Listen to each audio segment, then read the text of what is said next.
Dalton is starting to play well. Dalton back to throw, throws it out to the right, back in the end zone to Gallup. This is the best offense in the division. And Elliott coming left, secondary, 20, Elliott, 30, broke a tackle, 40. I'm telling you, Cowboy fans, you still have an opportunity to win this division. Guess who's playing one more for a shot at the playoffs? We love James Jones so much that we always keep receipts. And we love his crazy but very passionate predictions. He's doubling down, though, on his outlook for the Cowboys, saying that they will win the division. He's in the glass half full. You still have a chance, Dallas fans. Oh, JJ. We're so used to JJ coming out here and giving us his bold statements. But D'Angelo Hall, do you really think that the Cowboys winning this division is that far-fetched? Who do you think will take the NFC East? Well, I'll tell you what, MJ, I would have never thought that JJ would be right when he made that statement. I almost was like, I was laughing at him. I did not think it would happen. The Cowboys are playing really good football right now. They're probably playing the best football out of anybody in the NFC East. So I think they will win that game against the Giants. But come on now.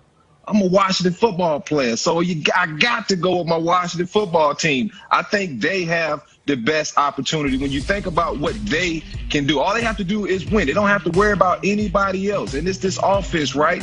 If Alex Smith is healthy enough to go, I got all the confidence in the world that he will go out there, he will manage this game, and he will, at the end of the day, let every play that defense makes shine a light on his ability to help that team score points, because it doesn't matter who's under center. I know Taylor Heineke right now is taking some snaps, but when you watch this Washington defense go out and stifle opponents, rush the quarterback, and on the back end, they're not allowing those explosive plays they were allowing earlier in the season. They're causing turnovers. They're scoring on defense. You know, that's something that they haven't done a lot, is score on defense. And so for them to be able to go out there, take the football away from the opponent and put it in the end zone when their offense is struggling, that helps them out. And so I think still the inside track is the Washington football team, and I think they'll come out with the NFC East championship.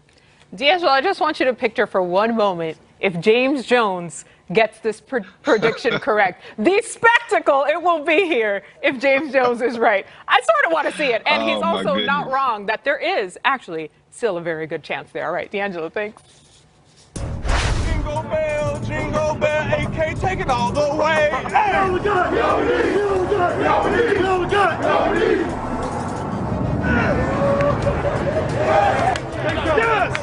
Yes! Keep going, MG. Hey, keep doing your thing. Time to stir it up. Let's go get it. Come on, man. Let's go get it. Ryan Tannehill. Let's go! Wow, I felt so slow. That's all right. Everybody else looks slower. Kind of the same stuff. Yeah, in 2 minutes. I just got to know how much time we have. Yeah, but we're just kind of waiting to see. They got a hold of the face mask, and Fitzpatrick somehow got the ball off.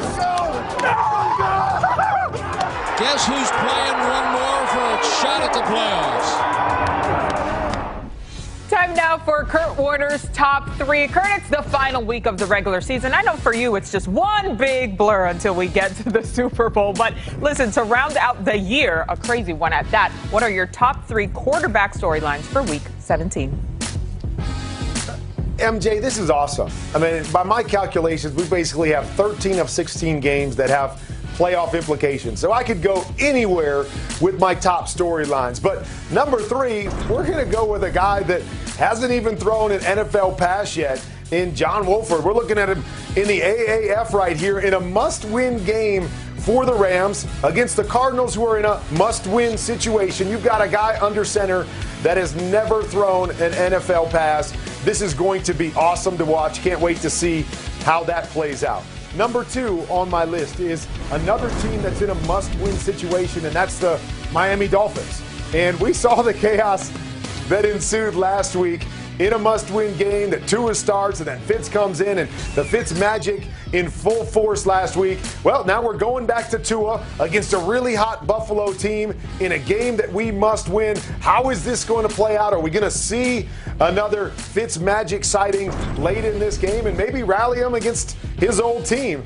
And then number 1, I mean, how about Mitch Trubisky, a guy that was benched earlier in the year on a team that lost 6 straight. Now they've won 3 straight. They're going to play against Green Bay, a team they haven't had a lot of success against in a must-win game. But if they win, they are in after everything that's transpired with this team and this quarterback all year long.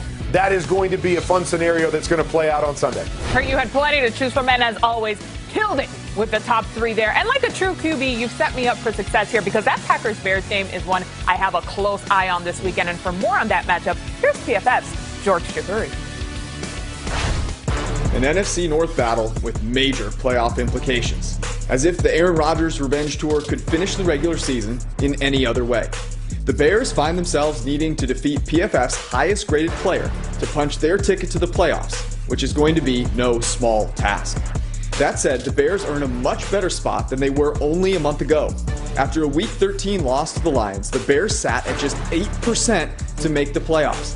But the return of Mitch Trubisky and a favorable schedule have put the Bears on the precipice of overcoming the odds. Trubisky has not played quite as well as that 3-0 record against the Texans, Vikings, and Jaguars might make people feel. His PFF grade never eclipsed 65 in any of those games. And since a Week 12 return, Trubisky ranks ahead of only 3 quarterbacks in PFF grade. For the Bears to win on Sunday, that is going to need to change. Because the Packers are the hottest team in the NFL, with the game's most valuable player in Aaron Rodgers, according to PFF's wins above replacement. And they also have the highest graded wide receiver in the NFL in Davante Adams. As Adams showcased on Sunday night, his route running is without equal, and the separation he creates has manifested